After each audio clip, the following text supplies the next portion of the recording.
ये भाई साहब जो बैठे हैं इनका नाम है प्रमोद, यहाँ के मैनेजर। इंटीरियरली क्रिएटिविटी ये हॉस्टल्स में लाते हैं कि आप देखते रहेंगे, ये तो से ना हो पाएगा। Guys good morning and welcome back to my channel. Hope all of you are doing extremely good. तो गाइज जैसे ही आपने लास्ट वीडियो में देखा कि मैं मैक्लोडगंज पहुंच गया था, रात हो गई थी एक्चुअली, मुझे 8 से 8:30 बज गया था।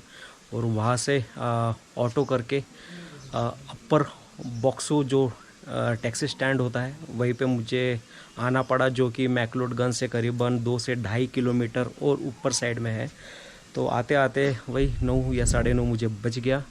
तो उसके बाद यहीं पे पहुंचने के बाद फिर एक्चुअली मैक्लोडगंज में आप रहोगे तो मैक्लोडगंज में आपको हॉस्टल्स बहुत कम देखने को मिलेंगे, बट वही आप बॉक्सो रीजन में आओगे ठीक ऊपर मैक्लोडगंज के, तो वहाँ पे आपको बैकपैकर्स हॉस्टल्स काफ़ी सारे देखने को मिलेंगे।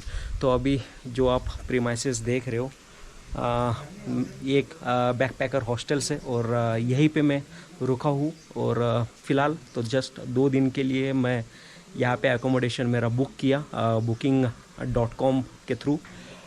तो गाइज़ एरिया तो बहुत बेहतरीन है और एक्चुअली 6 बेड डॉर्मेट्री रूम है और इवन सिंगल बेड भी यहाँ पे है। तो कुछ यूँ है नज़ारा इस बैकपैकर्स हॉस्टल का।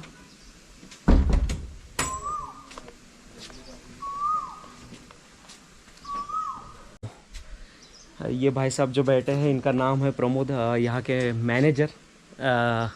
एक्चुअली नाम क्या इसका? लावाका इंडिया बैकपैकर हॉस्टल है ये। मैक्लोडगंज से 2.5 किलोमीटर और ऊपर आपको आना पड़ेगा। बॉक्सो एक रीजन है, उसी एरिया में ये है। डॉर्मेटरी रूम भी है 6 बेड का और 8 बेड का, 4 बेड का है। अच्छा, प्राइवेट रूम। Okay okay. फिर इधर ही मेरा कमरा रूम है पार्टी के लिए।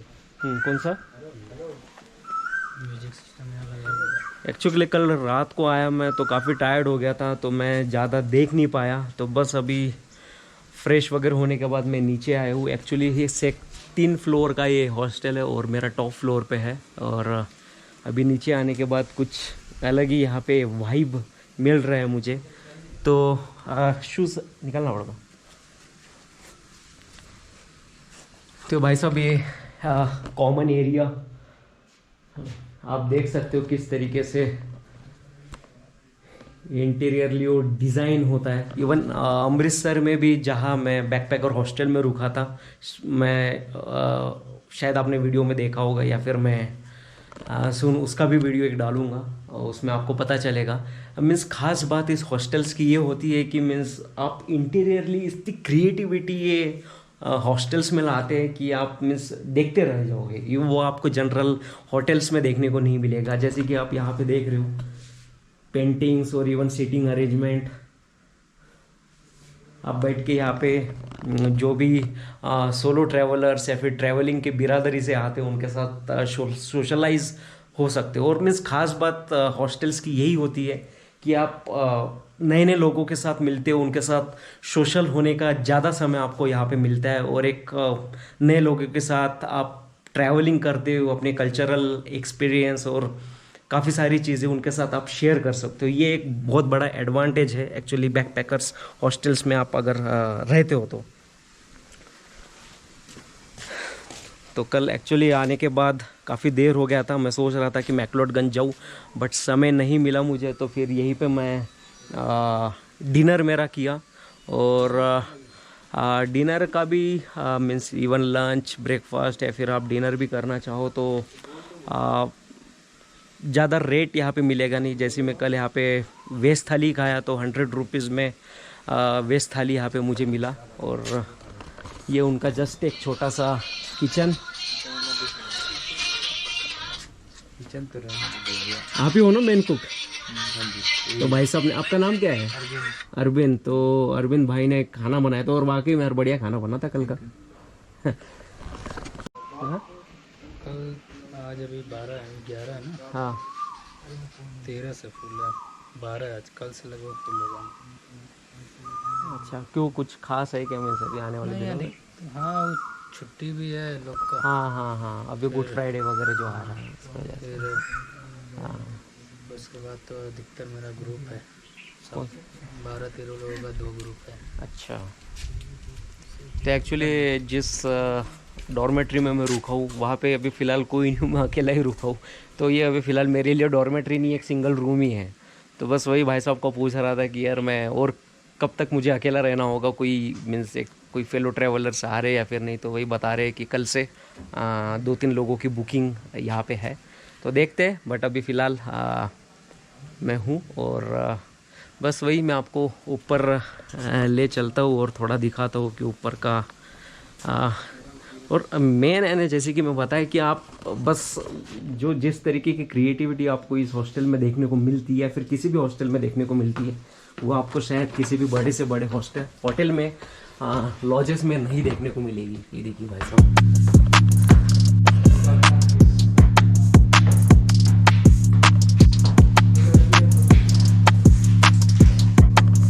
भाई है तू मेरा, जिज्म से ना हो पाएगा। तो कुछ यूँ है यहाँ का नज़ारा। तो मेरा जो है सेकंड टॉप फ्लोर पे है। तो भाई साहब कुछ यूँ है मेरा डॉर्मेट्री का रूम। 6 बेड का डॉर्मेट्री रूम है ये। रात को आने की वजह से मुझे एक्चुअली बाहर का व्यू नहीं दिख पाया कि बाहर का व्यू कैसी है। बट हाँ, सुबह उठने के बाद यार ये व्यू देख के मन खुश हो गया।